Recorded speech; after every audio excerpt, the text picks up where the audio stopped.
آج کی ویڈیو میں آپ کو اللہ تبارک و تعالی کی ایک عظیم نعمت دماغ کے بارے میں آپ کو بتائیں گے۔ دماغ اللہ تعالیٰ کی ایک عظیم نعمت ہے۔ اللہ رب العزت نے انسان کو بہترین اور خوبصورت انداز میں ڈال کر ہر ایک عضو کو مخصوص انداز میں فٹ کر کے کسی نہ کسی خوبی کا حامل بنایا ہے۔ آنکھوں میں دیکھنے کی صلاحیت تو کانوں میں سننے کی قوت، جہاں ہاتھوں میں کھانے پینے اور پکڑنے کی طاقت تو وہیں پاؤں میں چلنے کی قوت، یہاں تک کہ معدے کو غذا ہضم کرنے کی صلاحیت دی ہے۔ انہی من جملہ اعضائے انسانی میں سے ایک اہم عضو دماغ ہے، جس کو انسان کے سوچنے اور سمجھنے کے لیے پیدا کیا گیا ہے۔ ہمارے دماغ میں کئی ایسے حصے ہیں جن کا تعلق واقعات کو جمع کرنے اور یاد رکھنے سے ہے۔ ذرا غور کریں، اللہ تبارک و تعالیٰ نے اس میں کتنی وسعت رکھی ہے کہ انسان علوم کا ایک بہت ہی وسیع خزانہ اس میں جمع کر لیتا ہے۔ دنیا بھر کی مختلف چیزوں کے عکس اور صورتیں اپنے اندر جمع کر لیتا ہے۔ ایک اندازے کے مطابق ایک انسان کے دماغ میں اربوں خلیے ہوتے ہیں جو چیزوں کو اپنے اندر محفوظ کرتے رہتے ہیں۔ ذرا غور کیجئے کہ کس طرح باری تعالیٰ نے چھوٹے سے دماغ میں اتنی وسعت رکھ دی۔ دماغ کی ریلیں رات دن چلنے کے باوجود ختم نہیں ہوتی۔ دماغ ایک ایسا نرم سا گودا ہے، اللہ نے دماغ کی حفاظت کے لیے اس پر ایک باریک جھلی چڑھائی ہے، پھر جھلی اور دماغ کے درمیان بہنے والا مادہ پیدا فرما کر کھوپڑی کی مضبوط ہڈی میں فٹ کر دیا ہے تاکہ سردی، گرمی اور چوٹ وغیرہ کے اثر سے محفوظ رہ سکے۔ نیز اس کے اوپر بال اگا کر مزید حفاظت کی ترتیب قائم کر دی۔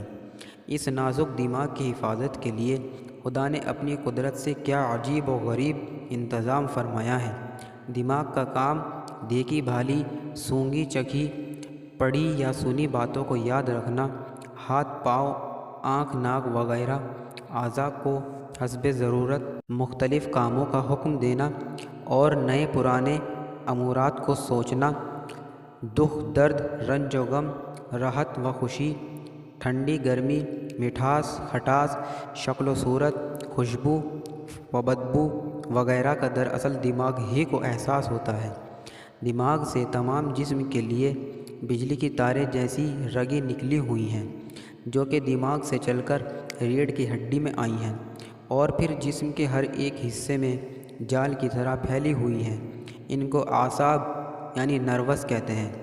جو کچھ ان کو احساس ہوتا ہے وہ اعصاب کے ذریعے فوراً دماغ کو خبر کرتی ہے، پھر دماغ حسب موقع و حسب حالات ہاتھ چھونے کے لیے، آنکھ کو دیکھنے کے لیے، زبان کو بولنے کے لیے اور پیروں کو چلنے کے لیے ہدایت کرتا ہے۔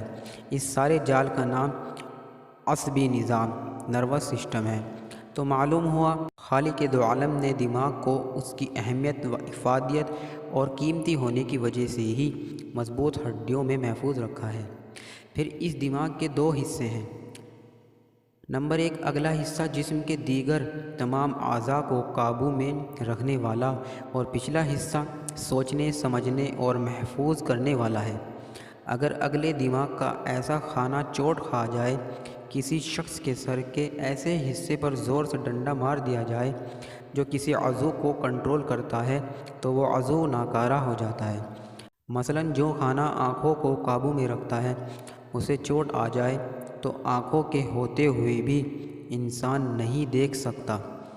ایسی ہی انسان کا ہاتھ پیر کو قابو میں رکھنے والا دماغ کا حصہ شراب کے نشے کی وجہ سے بے ہوش ہو جاتا ہے۔ اسی وجہ سے شرابی ایک قدم بھی سیدھا نہیں چل سکتا۔ بعض افراد اپنے ہوش و حواس کھو بیٹھتے ہیں، بعض بے ہوش ہو جاتے ہیں، بعض پاگل بھی ہو جاتے ہیں، حتیٰ کہ بعض کو موت تک لاحق ہو جاتی ہے۔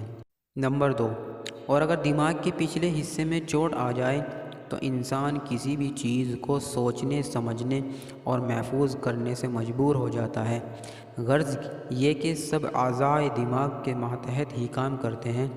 دماغ کے بغیر ان کا ہونا نہ ہونا یکساں و برابر ہے۔ لہٰذا جسم انسانی میں دماغ کی حیثیت کا اسی سے اندازہ لگایا جا سکتا ہے۔ ناظرین، ہمیں اپنے دماغ کی پوری طرح سے حفاظت کرنی چاہیے۔ ہمیں اسے اللہ تبارک و تعالیٰ کی عظیم نعمت سمجھ کر اس کی حفاظت کرنی چاہیے، اور ہمیں اس کا جائز استعمال کرنا چاہیے، ناجائز استعمال سے بچنا چاہیے۔ اللہ تبارک و تعالیٰ ہم سب کو عمل کرنے کی توفیق عطا فرمائے۔ نیکسٹ ویڈیو میں پھر کسی موضوع کے ساتھ آپ کے ساتھ حاضر ہوں گے۔ تب تک کے لیے السلام علیکم ورحمۃ اللہ۔